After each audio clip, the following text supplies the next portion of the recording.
I'm Fergus Crawley and I recently ran 250 kilometers in one go, and I'm currently training for a sub 3 hour marathon. And in today's video, I'm gonna break down how you can fuel your long runs. Hello and welcome to Spain. I am over in Mallorca for a couple of weeks for some training and other shenanigans, and we are witnessing my pre-long run meal, which is an important component of effectively fueling long runs. This isn't my typical breakfast, but this is what I could grab from the supermarket and store in the fridge in our hotel room. I'm doing my best to be as quiet as I can around the room just because I've woken Erin up and try not to disturb her too much before I head out the door, but I had myself some cereal, a banana, and some sort of protein milk drink things with the world's most disappointingly small spoon, which made this take a very long time to consume my breakfast al fresco. We're going to talk in detail about carbohydrates and fueling as we go, but I think the first thing to mention is just to make sure that if you are going on a long run, make sure that you've got some fuel in your system before you get started. So play around and figure out what sits best for you, what makes you feel best, and what leaves you feeling energized. Let's get in the car. Okay, on the menu for me today is a 30-kilometer long run, low intensity, steady state aerobic focus, which means for me anywhere between 140 and 145 average heart rate. Heat may well have an impact on that given my British complexion, but it is a little bit cloudy today and I've got plenty of stuff with me, so I should be okay. I am getting out of the door a little bit later than I'd hoped, however, to get ahead of the heat, just because I was kind of tiptoeing around Erin, still in bed this morning. Coffee machine and lights on and off, etc. I felt pretty bad just cracking on at my end, so I was trying to be as quiet as I could whilst also filming a video. So not necessarily the best planning in terms of timing or sleep structure, but nonetheless, here we are. Oh, I forgot my sunglasses. Bollocks. You can tell that I don't run in nice weather very often. God damn it. Oh well, at least it's a little bit cloudy. Anyway, today, as I've already mentioned, we're going to be talking through the 3 pillars of performance for endurance performance nutrition. Obviously, this is within the context of training itself rather than within a sort of day-to-day body composition, daily calorie intake, daily macronutrient intake focus. Plenty of videos on the channel on that, but this is about how you are fueling for your long run. So I've got a 20-minute drive to Parma, and then we can kick things off by discussing the first pillar of performance, which is Carbohydrates. So if you are hitting 90 minutes or more in a long run or endurance training session, you should be considering intra-workout nutrition. And as I've already mentioned, you can saturate your glycogen stores ahead of time with a big meal beforehand, which I always recommend, as I have done this morning. But then as a rule of thumb, you want to be hitting about 60 to 90 grams of carbs per hour, every hour, to sustain your performance. Think of it like putting more logs on the fire, keeping the furnace lit, coal in the train, whatever analogy you want to use. I have everything laid out here just for me, which I'll talk through in a second, but you just want to be able to do this so you can maintain efficiency, performance, and how you feel as you go, so that you can actually get an understanding of how you're moving and performing rather than just steadily running out of energy and feeling destroyed, as can often happen in people's first experiences with long runs. So if you are a heavier body weight, then you want to be considering top end of that spectrum. I'm 93 kilos, about 205 pounds, so I'm hitting about 80 to 90 grams of carbs per hour consistently, and today I'm doing that with a banana and 2 30-gram chews here, plus 187.5 grams of carbs worth of carbs in the form of sports drink and carb and electrolyte powder in here. And as the 1.5 litres of water in here, we'll talk on fluids and sodium shortly, I am tripling down on 3 of my performance pillars in one solution here. So we'll come on to that shortly, but that's my carbohydrate intake for the day. I've worked backwards from how many hours times 90 grams, 270 grams divided by 3 hours equals 90 grams per hour, and that's the total there. So that's an insight into how I'm approaching things. Any questions, drop them down below.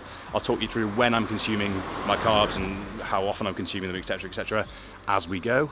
So I'm gonna get my shoes on and get started.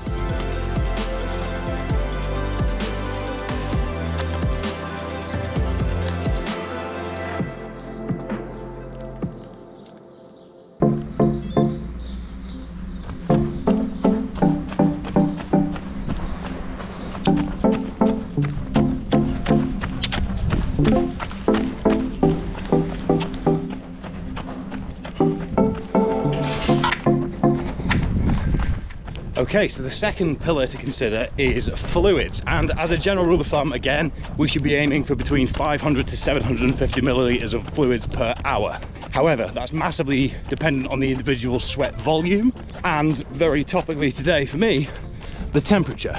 So for context, I generally in Scotland need about 500 millilitres per hour, whereas today I'm anticipating that to be more around the 750 milliliter mark. So again, as with all recommendations today, use the guidelines as a starting point to then ascertain how you feel, take notes of how much you're consuming, when you're consuming it, and what you should do next. So we're just over 15 minutes in, and for me, I like to use 15 minutes as a bit of a nudge. You can even set up reminders on your sports devices, smartwatches, whatever, to give you a nudge. And I generally aim to have 3 or 4 decent sips of fluids every 15 minutes, and that tends to keep me on top of things. Whether I'm running on the bike, in open water is a little bit more difficult, but if we've got a boat, then I'll probably do it every half an hour, if I'm being entirely honest. But today's about long runs, so consider that, essentially. Important to note that I say fluids rather than water, because it takes into consideration a few things that I'll mention when we come to point number 3 on sodium. So stick around, because we'll break down what I mean by that shortly.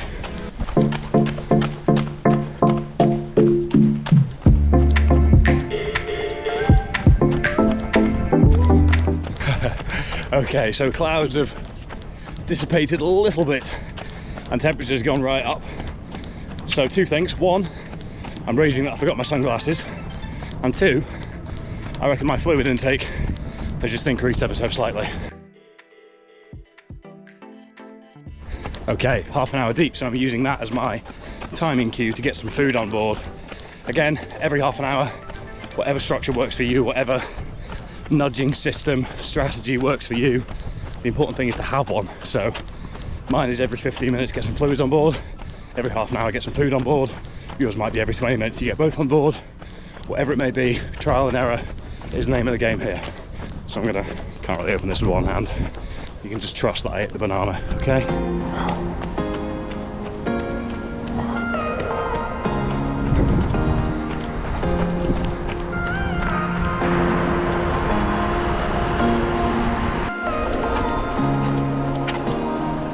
And that's halfway.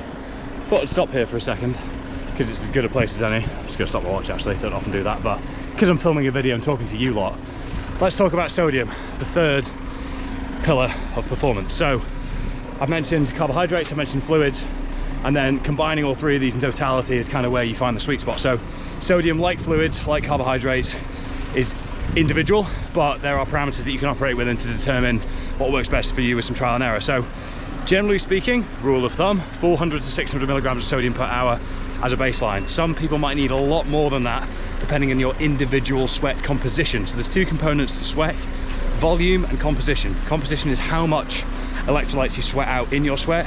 Volume is how much you actually sweat. So a few things to consider here. If you're somebody that finds that as soon as you're in a hot room, as soon as you start exercising, you start dripping buckets, that probably implies that you need a little bit more fluids than the ranges I've given earlier, or you're at the top end.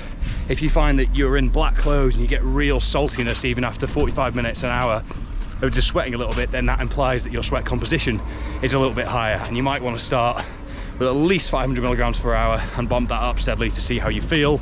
I'm normally around 500 milligrams per hour, but I'm aiming for about 600 per hour today because of the heat and because of the fact I'm not used to it.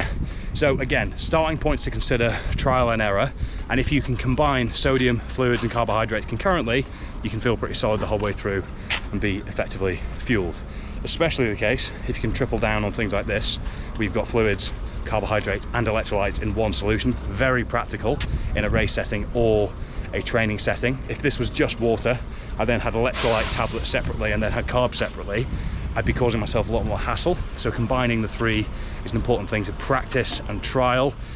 A little bit more technical than for purposes of this video, but you can get sweat testing done all over the world effectively. There's companies in the UK, companies in the US that can test it for you, and they will give you your volume composition so that you've got an exact formula to approach. That's only really worth considering if you're pushing sort of top end performance or triathlon distances, that sort of thing. But if you're bought in, then definitely something to consider. So I'm going to turn around. What a beautiful setting. I can't believe the architecture of that cathedral. It's stunning. So nice to be out in the sun enjoying a long run. those are the 3 pillars of performance. I'm going to take you along the ride for the rest of my 30k run. I was wrong, it wasn't 3 hours, I was prescribed 30k, and I was estimating it to take about 3 hours, up to 3 hours. So I'm going to continue, but make sure to stick around, because at the end of the video I'm going to give you a link that you can subscribe to, which means that if you register through Omnia's website, you'll be able to get a free consultation with our in-house nutrition lead, Tom McClure, so that you can talk about your circumstances with a nutritionist on all the things that we've been talking through today. So there's an incentive to stick around to the end of the video, and I think I should probably start my watch again. Elapsed time 1:22, 15k down, 15k to go.